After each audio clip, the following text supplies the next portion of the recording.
So after you've introduced yourself to the candidate over the phone, you set the stage on what's to come later.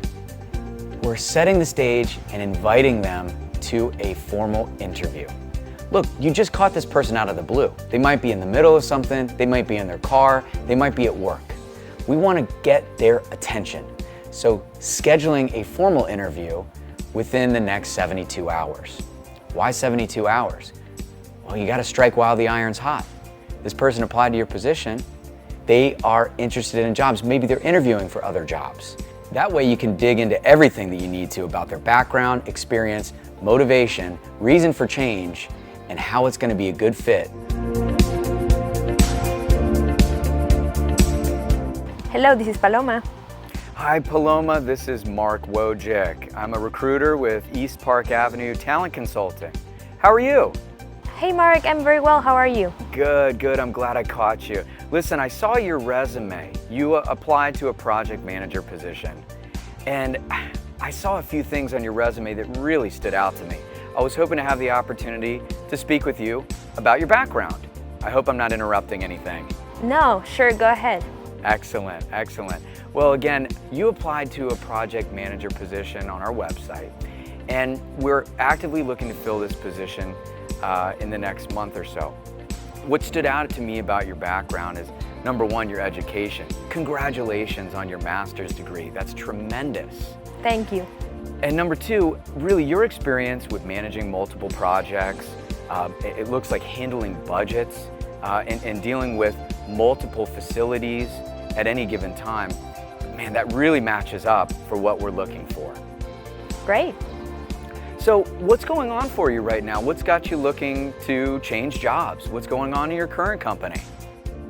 Well, my current company it's okay. I have a good relationship with my boss, with my team.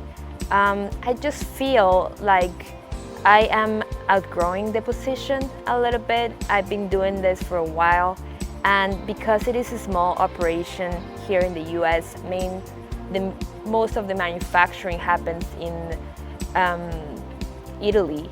So there's not much room for growth here for me that I see.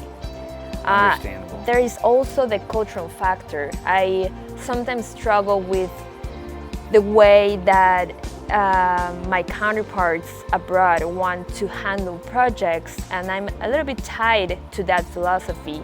And for me, I just aim to be straightforward to my clients, to help them out, want to be transparent, and sometimes the culture of the company doesn't match that philosophy of mine. Understandable. Well, I'm sorry to hear that, but it sounds like you're looking for a new job for all the right reasons, which is great to hear. And I want to tell you just a little bit about our company and how it might match up with what your goals are. But first, what is it that you're looking for in your next job? What types of activities, responsibilities, and, well, matter of fact, what other types of jobs are you interviewing for right now? Well, for me, ideally at this point of my career would be to have a job with purpose. So I love project management because I get to relate to people and talk to many parts of the organization as well as my clients, but I would also like to add some purpose to that, and for me that would be sustainability. So if I would have my dream job, it would be something that contributes to the world in the sustainability area. Great. Sustainability is so important right now in our world and in our environment. So I'm glad to hear you say that. And as a matter of fact, that's one of the core values of our organization is sustainability. How does that sound? Great, I love it. Yeah, that's why I applied. I saw it in your mission, in your website.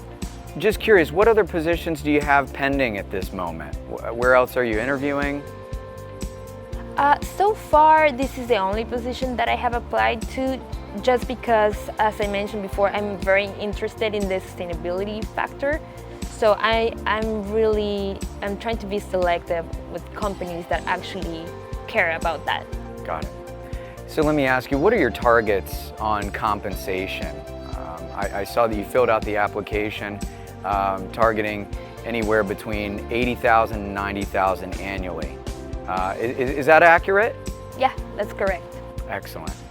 Well, I'd be happy to answer any questions you have about the company, about the job, but I'll tell you, with your background in project management and some of the things you said you're looking for with regards to sustainability and company culture, I'd like to invite you in for a formal interview. How does that sound? Sounds great. Hey, what's your schedule like over the next couple of days? Maybe give me 2 or 3 different times of availability. I'll schedule that and confirm with all the information that you need, as well as the job description. And we look forward to meeting you tomorrow. Great.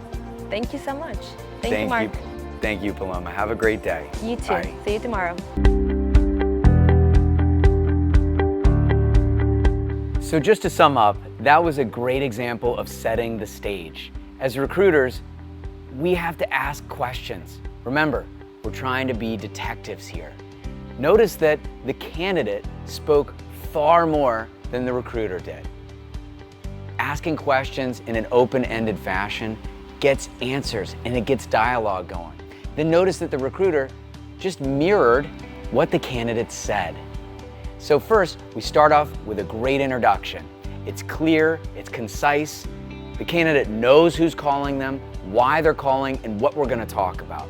Number 2, we gave them a bit of flattery. The recruiter talked to the candidate about how great their accolades and accomplishments and their history are. Flattery will always get you bonus points and get that trust built very quickly. And then last but not least, we drove for a close. We didn't let the candidate get off the hook before scheduling an interview with the hiring manager. And within 72 hours, remember, strike while the iron's hot.